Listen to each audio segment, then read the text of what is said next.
नमस्कार गुरुजी. कारण अनेक दिवसापासून आम्ही तुमच्याशी संपर्क करत होतो, पण तुमची तब्येत बरी नसल्यामुळे काही काळासाठी आम्हाला हे चित्रीकरण करता आलं नाही. पण तुम्ही आज आम्हाला वेळ दिलेला आहे. आणि खरं तर पाहिलं तर शिर्डी म्हटलं तर सर्वांना प्रत्येकाला आवडते. म्हणजे तिथं साईबाबांकडे जाणं, त्यांचं दर्शन घेणं आणि आपल्या काय मनातल्या ज्या भावना असतात त्या बाबांकडे मांडल्या तर ते पूर्ण होत आहेत. पण बाबांचं चरित्र हे तुम्ही ह्यावेळेला आता तुमची 2 पुस्तकं, एक अगोदर मराठीतच आहे आणि आता हिंदीमध्ये तुमचं प्रकाशित झालेले आहे. तर मला जाणून घ्यायला लागेल, कारण बरेचसे भक्तगण आहेत, त्यांना बरेचसा इतिहास बाबांचा अजून माहीत नाही आणि ह्या माध्यमातून आम्ही तुमच्याशी आज संपर्क करतोय. तर मला प्रथम सांगा का बाबांचं जेव्हा शिर्डीमध्ये आगमन झालं तेव्हा बाबांचं पहिले स्वागत कोणी केलं आणि त्यावेळेला बाबांची ती ख्याती जी प्रसिद्ध झाली, असे कुठले चमत्कार होते की त्याच्यामुळे बाबांना सगळेजण भक्तगण हे करत होते? काय हा आहे संपूर्ण इतिहास आहे? बाबांचं आगमन पूर्वीचा औरंगाबाद जिल्ह्यातलं पैठण नावाचं एक तालुका आणि त्या ठिकाणी धुपखेडा नावाचं गाव, त्या ठिकाणी बाबांचं पहिलं प्रकटीकरण झालेलं आहे. एक प्रसंग असा घडला त्या ठिकाणी का त्या धुपखेडा गावचे चांदभाई नावाचे पटेल, त्यांची घोडी 15-20 दिवस झाले ती मिळत नव्हती, हरवली होती. ते अगदी शोधून अगदी थकले होते. भर दुपारची वेळ होती, कडक ऊन पडलेलं होतं. एका झाडाखाली एक व्यक्ती बसलेली दिसली त्या ठिकाणी. नंतर मग यांना वाटलं आपण हे सावलीत जाऊन थोडा वेळ थांबावं. त्यावेळेला त्या ठिकाणी त्या व्यक्तीचं नाव चांदभाई होतं, ज्याची घोडी हरवली ती. त्या व्यक्तीजवळ गेल्यानंतर तिथे योगायोग असा का सावलीत बसले ते त्या ठिकाणी ते चिलीम भरीत होते. चिलीमसाठी जो लागणारा विस्तव पाहिजे त्यांनी चिमटा आपटला आणि विस्तव काढला. हा चमत्कार त्या चांदबाईंनी पाहिला. थोडा वेळाने त्या चिलीमला मागच्या बाजूला एक ओलं फडकं लावायची पद्धत असती, ती त्यांनी परत चिमटा आपटला आणि पाणी काढलं खालून. ते पाणी यांनी पाहिलं. मग हे समजले का हा वेगळाच माणूस दिसतो, चिमटा आपटलो विस्तव तयार होतो, पाणी येतंय, मग हा वेगळा अवलिया माणूस आहे, काहीतरी ईश्वरी अवतार असं चांदबाई समजला. आणि मग त्यांनी सांगितलं माझ्या घरी या ना, संध्याकाळी येतो म्हणे. बाबा घरी गेले. योगायोग असा का त्यांच्याकडे त्यांच्या बायकोच्या भाच्याचं लग्न होतं आणि शिर्डीची मुलगी होती. मग ते म्हणे आमच्या बरोबर लग्नाला चला. बाबा त्या लग्नाच्या वरडात बैलगाडीनं शिर्डीत आले. आल्याबरोबर आता बाबांना त्या लग्नाशी काय मतलब नव्हता. एक खंडोबा मंदिर दिसलं तर सरळ त्या त्या गाडीतून उतरले आणि नंतर मंदिराकडे चालत गेले. मंदिरातले जे खंडोबा मंदिराचे पुजारी होते म्हाळसापती, त्यांना थोडं अंतर्ज्ञान होते. ते बाहेर आले आणि बाबांचं त्या ठिकाणी आवो साई म्हणून स्वागत केलं. साईचा अर्थ साक्षात ईश्वर माझ्याकडे आलेला. आणि मग त्यांना घेऊन ते गावात फिरायला लागले. लोक हे कोण आहेत म्हणजे साई, कुणी साईनाथ म्हणतो, साईबाबा होतो. आणि हे बाबांनी सुद्धा नाव स्वीकारलेलं आहे. विशेष म्हणजे एका ठिकाणी कोर्टामध्ये बाबांनी साईनाथ म्हणून सही केलेली, म्हणजे काय पुरावा त्याच्यात आहे ना. अशा पद्धतीनं हे साईनामात जग प्रसिद्ध झालेलं आहे. असं त्यांचं आगमन झालं. नंतर साईनाव हे प्रसिद्ध झालं आणि मग ते मशिदीत बसायचे, कधी नंतर त्या सावलीत बसायचे. त्या मशिदीमध्ये धुनी पेटवायचे. मशिदीच्या समोर तुळशी वृंदावन लावलं होतं, त्याला पाणी घालायचे. मग लोकांना समजलंच नाही हा फकीर वेशातला माणसून तुळस कशी काय येतं. तर हिंदू मुस्लिम हा भेद त्यांच्या मनात नव्हता, हे त्यांनी उलट पटवून दिलं त्यावेळेला. आणि त्यामुळे नंतर सगळे हिंदू मुस्लिम सगळे तिथं त्यांचे यायचे. तर अशा पद्धतीनं मग गावामध्ये वेगळे उत्सव सुरू झाले. दररोज त्यांचा नित्यक्रम असा होता, बाबा सकाळीच त्या लेंडी बागेत जायच्या आंघोळीला. तिथून आल्यानंतर 5 घरं भिक्षा मागायची.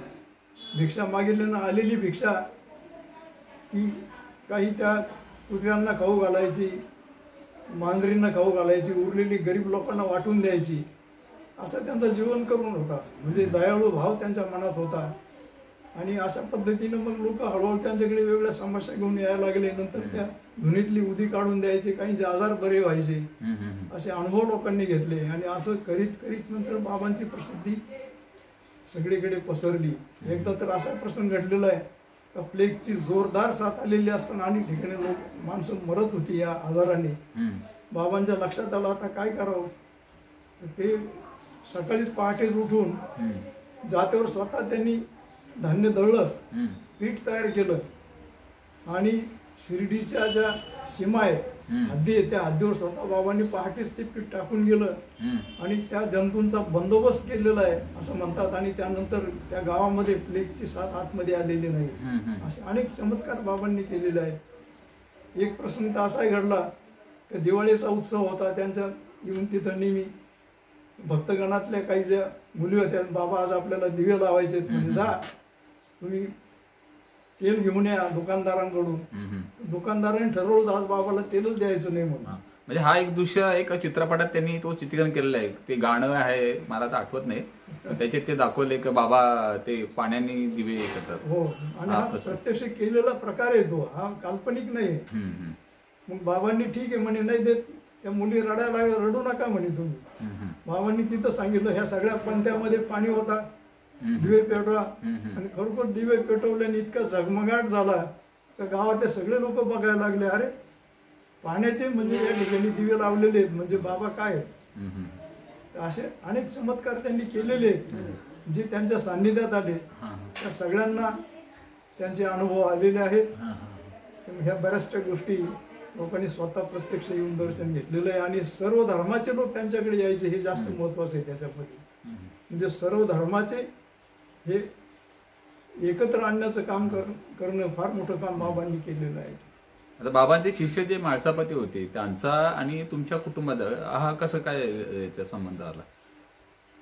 तो योगायोग असा आहे का म्हाळसापतींना एकच मुलगा होता, मार्तंड त्यांचं नाव होतं. आणि त्या मार्तंड नावाच्या मुलांना म्हणजे म्हाळसापतीच्या मुलाला आमच्या वडिलांची बहीण म्हणजे आमची आत्या त्यांना दिलेली होती.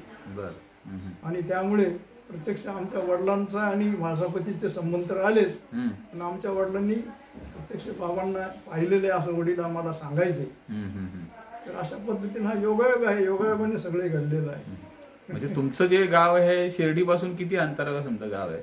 साधारण 35 किलोमीटरच्या अंतरावर आमचं गाव आहे.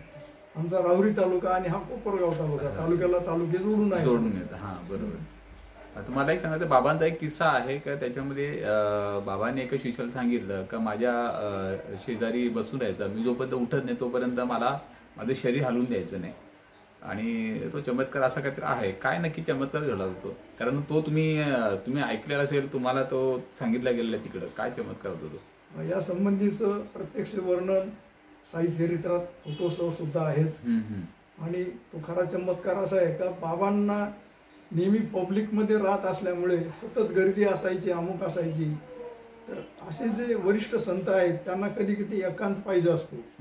आणि बाबांना असं वाटलं का काहीतरी आपल्या साधनेसाठी मला एकांतात जायचंय, म्हणून त्यांनी म्हाळसापतीनं सांगितलं, अरे मी तुझ्या मांडीवर झोपतो, 3 दिवस माझं शरीर सांभाळ, माझा आत्मा मी ब्रह्मांडात नेणार आहे.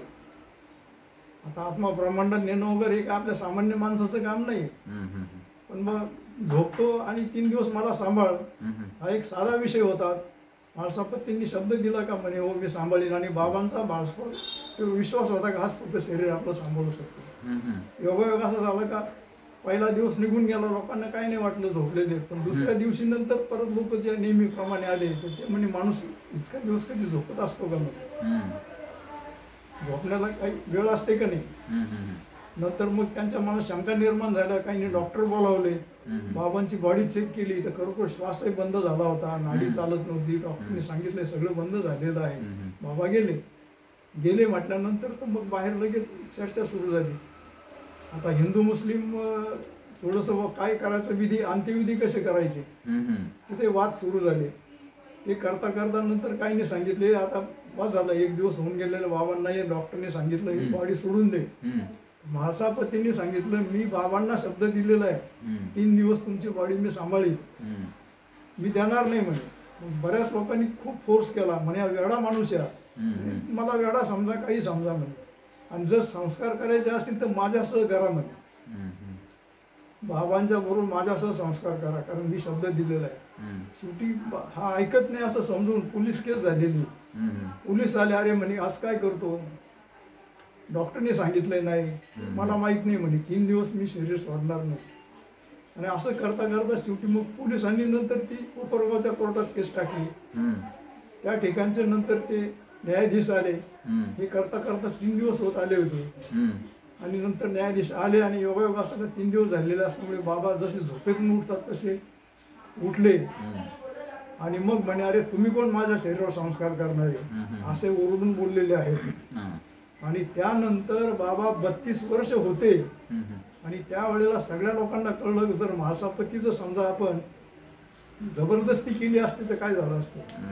पुढं 32 वर्ष बाबा होते ना. त्यामुळं म्हाळसापती किती निष्ठावान भक्त आहे हे तिथं सिद्ध झालेले या घटनेमुळे. आणि मग बऱ्याच कठीण प्रसंगामध्ये त्यावेळेला म्हाळसापतींनी काही सांगितलं का सगळे भक्त करून त्यावेळेला ऐकायचे. असा एक महत्वाचा प्रसंग आहे त्या चरित्रामधला. बाबाची आता जी समाधी जी आहे ती आता सध्या म्हणजे मंदिराच्या ज्या परिसरात आपण आहे ती समाधी बाबांची का? ते पूर्वी तो बापूसाहेब कुट्टी म्हणून नागपूरचे एक त्यांचे भक्त होते. त्यांनी तो वाडा घेतला होता. आणि ते वाडा घेतल्यानंतर त्या ठिकाणी कृष्णाची मूर्ती स्थापना करावी, कृष्ण मंदिर करावं असं त्यांच्या मनात होतं बापूसाहेब कुट्टींच्या. त्यांनी बाबांना सांगितलं सुद्धा असं असं मंदिर बनवावं वाटतं. मग बाबांच्या हस्ते तिथं त्यांनी त्या मंदिराचं उद्घाटन केलं होतं, भूमिपूजन केलं होतं, बांधकाम सुरू केलं होतं. बाबा अधूनमधून यायचे, कुठं चौथरा पाहिजे काय पाहिजे हे करता करता एकदा त्यांनी त्यांच्या भक्ताच्या खांद्यावर या हात ठेवून एकदा बोलले होते, अरे मला असं वाटतं की ते इथे म्हणून सुखदुःखाच्या गप्पा मारी जाव्यात, या चौथऱ्यावर म्हणे कृष्णाची जी मूर्ती आपण स्थापना करणार आहोत, परंतु याच मंदिरात माझं शरीर पडावं अशी माझी इच्छा आहे, असं एकदा ते भक्ताच्या खांद्यावर हात ठेवून एकदा बोलले होते. आणि ज्या वेळेला बाबा गेले त्यावेळेला मग यांचं काय करायचं अनेक वादविवाद सुरू झाले. त्यावेळेला रामचंद्र पाटील नावाच्या व्यक्तीने सगळ्यांच्या समोर जाऊन सांगितलं, बाबांनी काय शब्द वापरले होते, माझं शरीर याच वाड्यात पडावं. आज साई शरीर तर त्या ओळी सुद्धा तशाच आहेत, पडो हे शरीर या वाड्यामध्ये, असं वाडी आता असं ते शब्द आहेत. आणि तो संदर्भ घेऊन मग या गोष्टीला कोणीच विरोध केला नाही. बाबांची इच्छा होती का हे शरीर या ठिकाणी पडावं. त्या ठिकाणी ती समाधी गेली. ज्या चौथऱ्यावर कृष्णमूर्ती स्थापन करायची होती कृष्णमूर्तीवर जे बाबाच कृष्ण झाले असं लोक समजायला लागले. त्या चौथऱ्यावरती आज त्या ठिकाणची ती स्थापना केलेली. आणि देशामधले अनेक म्हणजे मंदिर तुम्हाला पाहायला मिळते जिथं समजा कबर आहे तिथं मूर्ती नसते. साईबाबाचं एवढंच एक वैशिष्ट्य आहे की जिथं कबर आहे पण तिथं मूर्ती आहे. हे देशामध्ये कुठे पाहायला मिळणार नाही. मूर्ती असेल तर कबर नाही. पण याचा अर्थ हे काहीच भेदभाव नाही याच्यामध्ये, त्याचं प्रतीक आहे बाबांच्या याच्यामध्ये. बाबांचे जे आता शिष्य आहेत म्हाळसापती, या म्हाळसापतींच्या चरित्रावरती तुम्ही पहिलं मराठी पुस्तक आणलं आणि आता त्या मराठीच्या पुस्तकाचा एक हिंदी अनुवाद व्हावा अशी मागणी होत होती आणि ते आता एक पुस्तक तुमचं प्रकाशित होते. कसं बघता ह्या ठिकाणी म्हणजे का आता भक्तांची मागणी हेच चाललेली आहे का आम्हाला हिंदी पाहिजे, हिंदी तुम्ही हे पुस्तक तयार केलं, आता पुढची कल्पना तुमची काय असणार आहे, अजून काय याच्यामध्ये बदल, अजून काय? ज्या वेळेला हे पहिलं पुस्तक ब्रह्मलीन म्हाळसापती चरित्र मी लिहिलं, खंडोबा मंदिरातच त्याचे प्रकाशित केलं.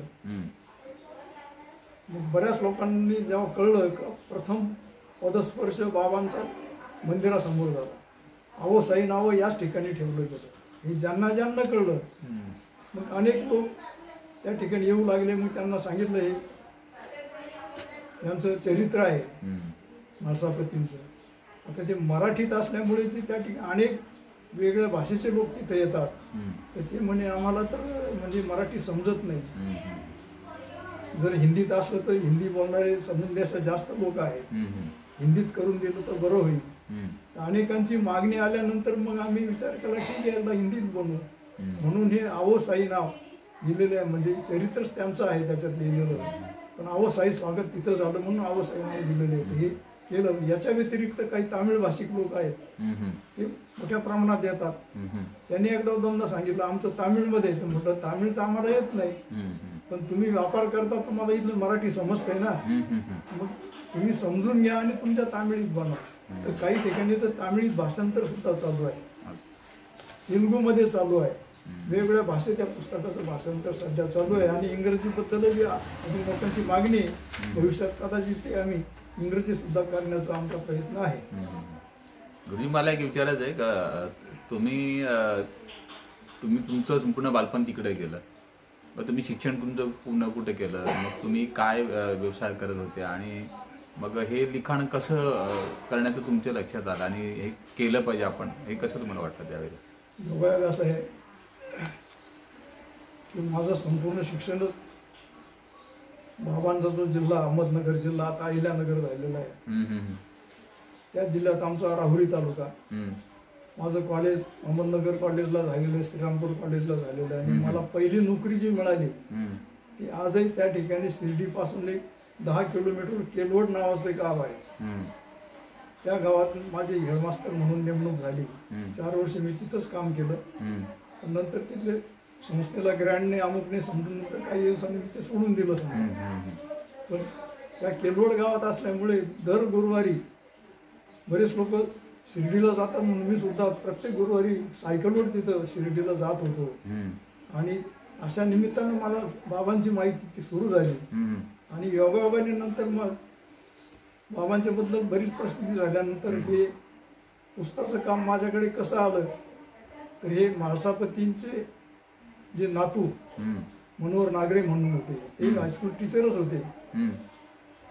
पण त्यांना माहीत होतं का लिखाणाबद्दल म्हणजे माझ्याकडे मीच हे काम करू शकतोय. मला 2-3 वेळी त्यांनी आग्रह केला का साईबाबांची बरीचशी चरित्राची माहिती माझ्याकडे आहे, बाकीची माहिती माझ्याकडे आहे, पण हे पुस्तक म्हणे तुम्ही लिहा, त्यासाठी काय लागेल त्याचे संबंधित फोटो, त्याचे पुरावे, सगळ्या गोष्टी मी तुम्हाला देतो. म्हटलं काय हरकत नाही, द्या.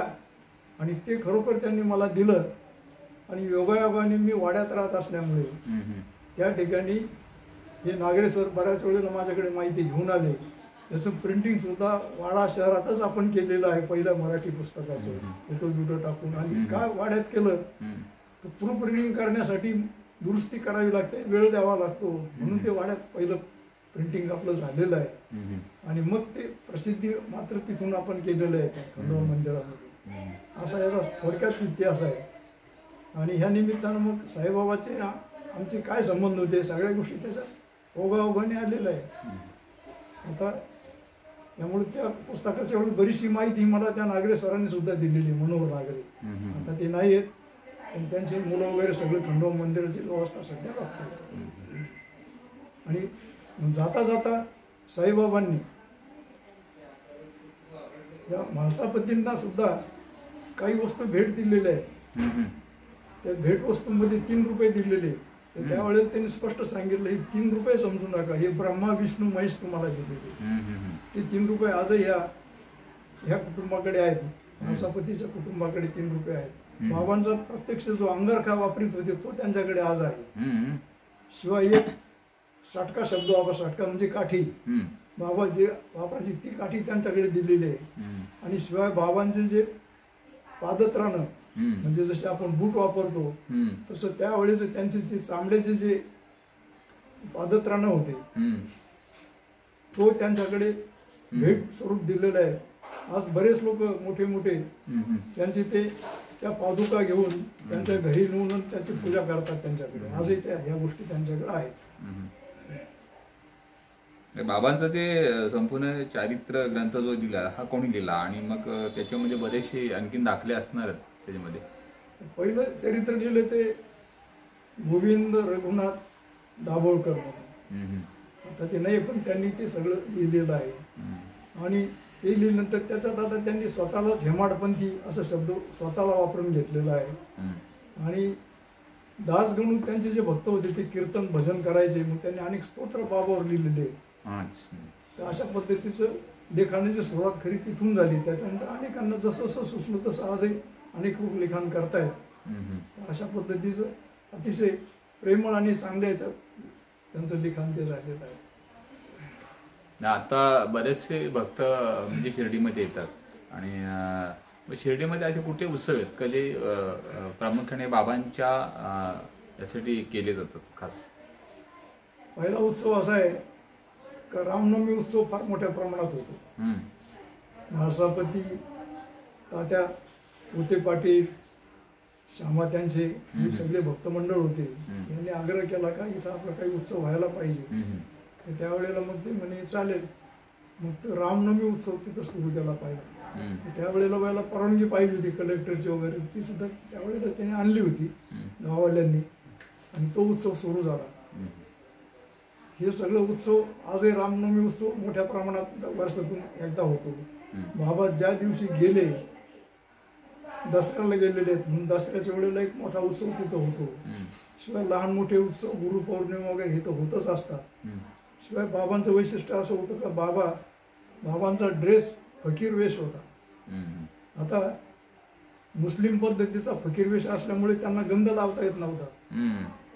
ते मग मुस्लिम यांना गंध गळ्याला लावण्याची पद्धती, तर सगळे गळ्याला गंध लावायचे. एकदा दोनदा म्हाळसापती आणि सगळे म्हणे अरे मला तर एकदा वाटतं की बाबांच्या कपाळाला गंध लावायला पाहिजे. तर त्यावेळेला ही हिंमत कोण करणार. एक प्रसंग असा घडला का एक दिवस नंतर म्हाळसापतीने यांनी आग्रह केला का काही करा पण मला ना तुमच्या कपाळाला गंध लावायचा. तू म्हणे बरं लाव म्हणे तुझी इच्छा आहे. त्यामुळे पहिला कपाळाला गंध लावण्याचा मानव म्हाळसापतींना मिळाला. पण एक प्रसंग असा घडला का गंध लावित असताना एकदा संगमनेरचा तिथं मुल्ला तिथं आला होता. तो त्यांनी पाहिलं इतका मोठ्याने ओरडला कोण आहे बाबा को माथे पर गंध लगात आहे अमुक तमुक असा इतका ओरडला का जणू काय मारतो काय कोणाला, असं एवढी भीती वाटली लोकांना. ते झाल्यानंतर मग हे सगळे बाजूला गेले. अरे म्हणे काय करावं आता, मुल्ला येतो संगमनेरचा.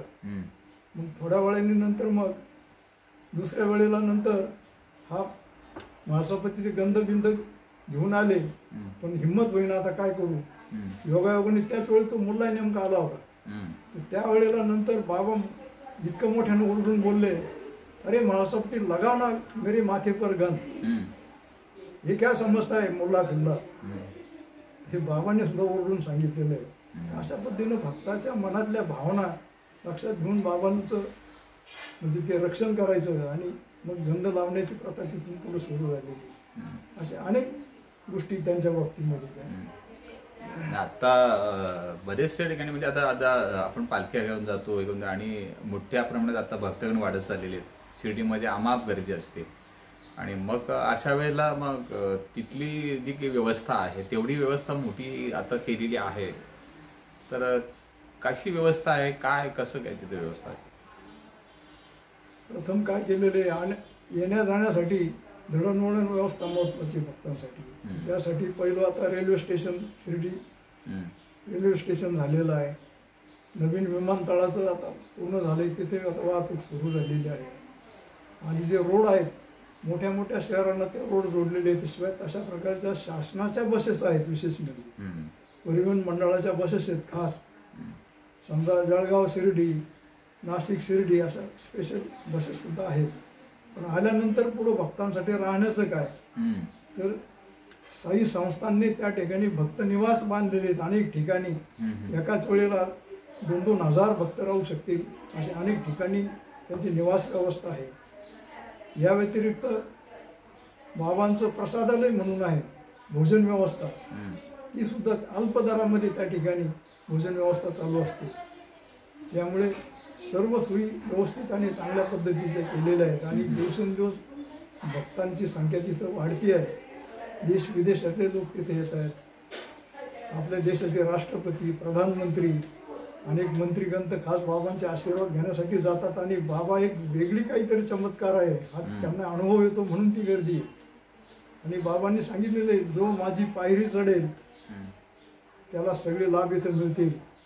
आणि तसे म्हणून ते लोक खास नतमस्तक होऊन तिथं दर्शन घ्यायला जातात. हे अनुभव आहेत लोकांचे. जो जो मज जैसा जैसा भजे तैसा तैसा पावे मीही त्याशी, ह्या त्यांच्या ओळी आहेत. त्या ज्या भावनेने तुम्ही माझ्याशी भक्ती कराल तसा मी तुमच्यासाठी माझे आशीर्वाद आहेत. मी अनुभव लोकांनी घेतले म्हणून ती गर्दी वाढते. हा चमत्कार आहे बाबांचा.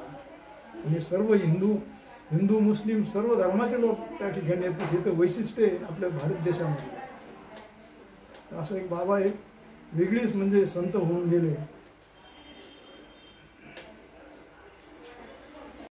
Subscribe for more content.